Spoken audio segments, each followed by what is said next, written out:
Our reading for this evening comes from the Gospel of Luke, the 19th chapter, beginning with the first verse. Jesus entered Jericho and was passing through. A man was there by the name of Zacchaeus. He was a chief tax collector and was wealthy. He wanted to see who Jesus was, but because he was short, he could not see over the crowd. So he ran ahead and climbed a sycamore fig tree to see him, since Jesus was coming that way. When Jesus reached the spot, he looked up and said to him, "Zacchaeus, come down immediately. I must stay at your house today." So he came down at once and welcomed him gladly.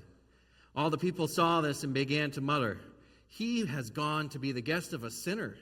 But Zacchaeus stood up and said to the Lord, "Look, Lord, here and now I give half of my possessions to the poor, and if I have cheated anybody out of anything, I'll pay them back 4 times that amount." Jesus said to him, "Today salvation has come to this house, because this man too is a son of Abraham. For the Son of Man came to seek and save the lost." This is the gospel of the Lord. Praise to you, O Christ. All right.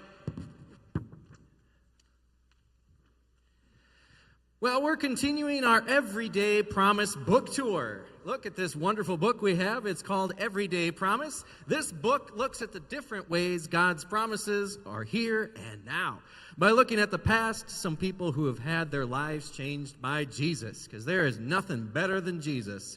You may remember the later chapter in the book that we had a while ago. It was written by Mary, who saw Jesus die, come to the tomb with spices early in the morning, and found the tomb empty and proclaimed, "Jesus is alive." This week, we have a wee little man who has been given a large promise. The title of this chapter this week is Notorious to Glorious. Please put your hands together for the one and only Zacchaeus.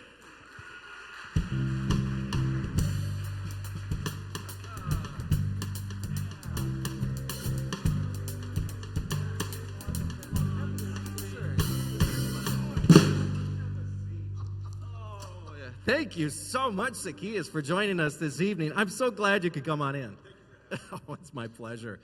Oh, but I must say, you seem to be a little larger than I expected. All that reputation that you're short.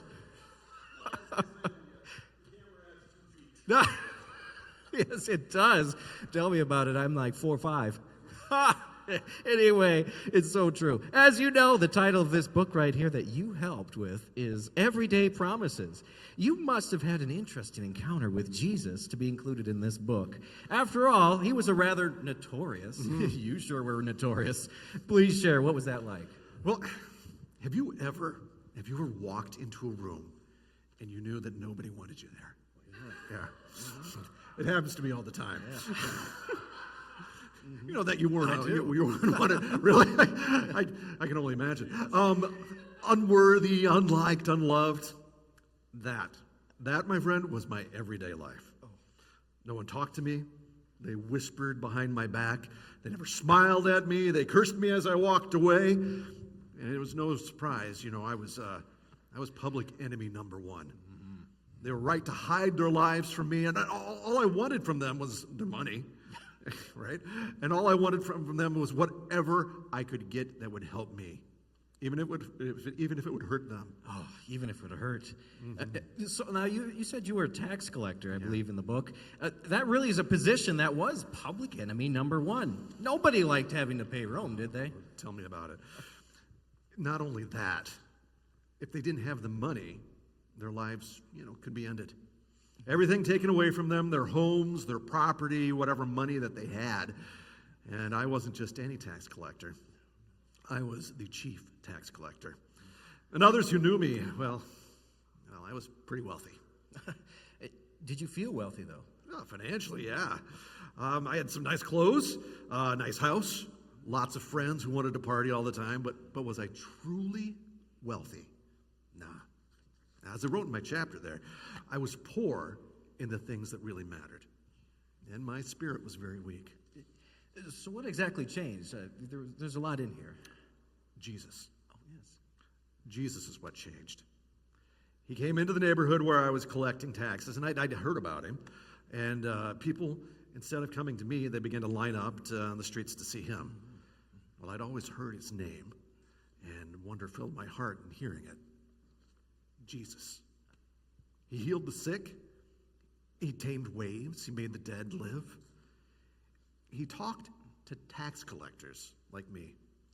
A guy I knew, Matthew, you might have heard of him. He was a tax collector just like me. And now he follows him. Jesus let him follow him. Jesus invited him to follow him. A tax collector. Now, why would he invite a notorious person like me when there are plenty of other good people in the world he could call? That's so true. Knowing this was Jesus, what did you do? Your heart was filled with wonder. Did you chase after him? Did you call out to him? What did you do? Well, I was filled with something I hadn't felt in a long while. Hope. Hope that just that looking at him would change my life. I needed to know why people would go to Jesus in the face of Rome, why they shouted his praises in times of despair. Jesus was so popular that the streets were packed. And I wanted to get to the front just to catch a glimpse of him, Yeah. And but no one would let me even get close. They glared at me and sometimes laughed at my attempts to get close, and I knew that nobody would help me. So I tried jumping up and down. Does jumping up and down even work? Can you show us what that looked like? Yeah, it was a little bit like this, I just That's not going to work. No. So, I'm really not that short, but I needed a chance to look over the crowd, even when I jumped. Yeah. Oh, so that must have been discouraging, though. Did it feel like nothing would ever change? Well, it didn't feel good. I'll tell you that. And I didn't really have a chance to see Jesus. So I was just about, to walk away, thinking nothing would change. I longed to see Jesus, but the odds were against me. Now, instead of me being able to collect what was on the other side, being kept out and poor, longing for more, that became my life. But then out of the corner of my eye, I see this sycamore tree. Yeah. Right? I got an idea. Right? 'Cause I'm a smart guy. Yeah. I would climb that tree, and I'd get above the crowd, and I could see Jesus. It was far enough away that nobody would stop me. Have you ever climbed a tree before? Oh, not since I was a kid. But I'm athletic enough, and I even though I am short, thank you, that I thought I could do it, and I did. Have you ever climbed a tree? Well, I can't say that I did very well. Whenever I climbed one, I usually had the wind knocked out of me. Right. Well, this situation sort of knocked the wind out of me too, but in a good way. I climbed that tree, and I waited for Jesus to arrive. And as he walked up to me, I figured, this is great. I get to see him. I don't need to do anything else. I could just, hang out in the tree. But something unexpected happened. He stopped, and he looked directly at me. Everyone else looked up in the tree and sort of grumbled, that they saw me up there. Wow. There's the tax collector up in a tree. But Jesus looked right at me, and he smiled. And then he spoke. He said, Zacchaeus, come down immediately. I must stay at your house today. He said that to you? How did you respond to that? Right? I was shocked. I didn't know what else to say. He found little me in this crowd, someone that this entire crowd of people despised. And he wanted to visit my home. Well, I got down out of the tree as fast as I could, and with a smile and a hug, I welcomed him into my home. That sounds powerful. It was. And I heard others say, as we walked into my home, he's gone to be the guest of a sinner. I didn't care. They could say what they wanted. Jesus called me. And yeah, I was a sinner. But who isn't?